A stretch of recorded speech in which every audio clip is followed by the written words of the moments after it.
Bonjour les enfants, bonjour Sam, bonjour Julie, bonjour Pablo, bonjour Niviu Ketaku qui passe.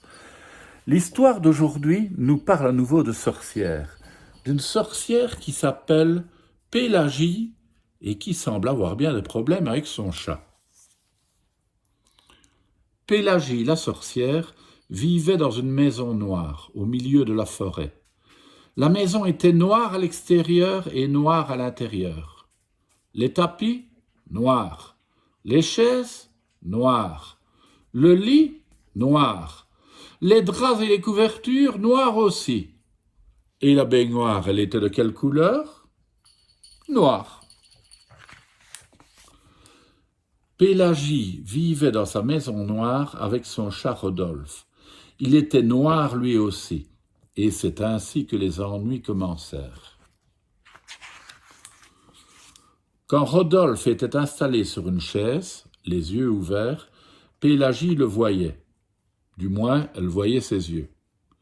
Mais quand Rodolphe fermait les yeux pour dormir, Pélagie ne le voyait pas. Alors elle s'asseyait sur lui. Quand Rodolphe se couchait sur le tapis, les yeux ouverts, Pélagie le voyait.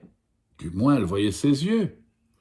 Mais quand Rodolphe fermait les yeux pour dormir, Pélagie ne le voyait pas. Alors elle trébuchait sur lui. Un jour, après une chute spectaculaire, Pélagie décida de faire quelque chose.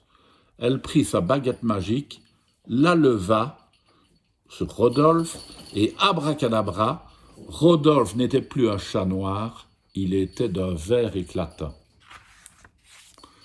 Maintenant, quand Rodolphe dormait sur une chaise, Pélagie le voyait.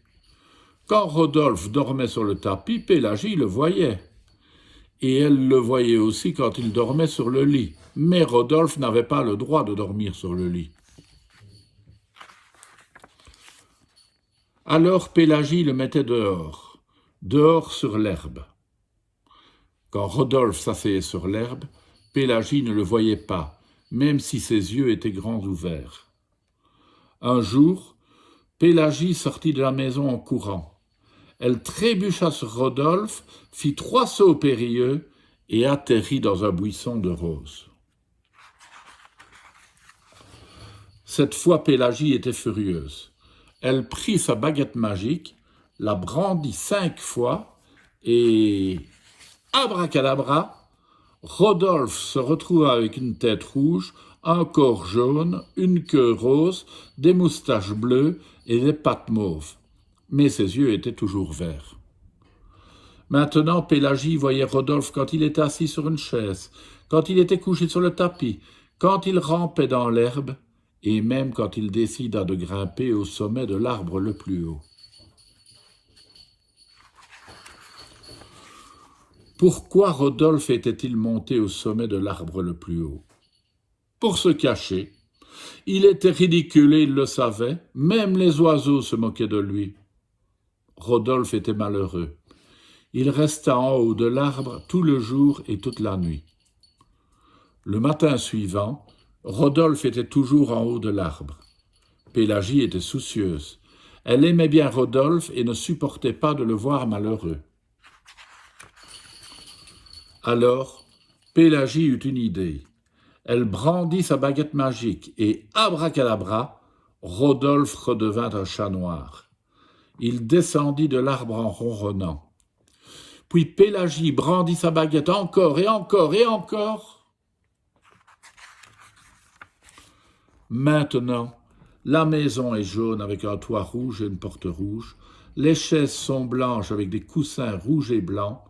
Le tapis est vert avec des fleurs roses. Le lit est bleu avec des draps blancs et des couvertures roses. La baignoire est d'un blanc éblouissant. Et maintenant, Pélagie voit Rodolphe, où qu'il soit. Voilà comment fut réglé le problème de Rodolphe et de Pélagie. À demain les enfants.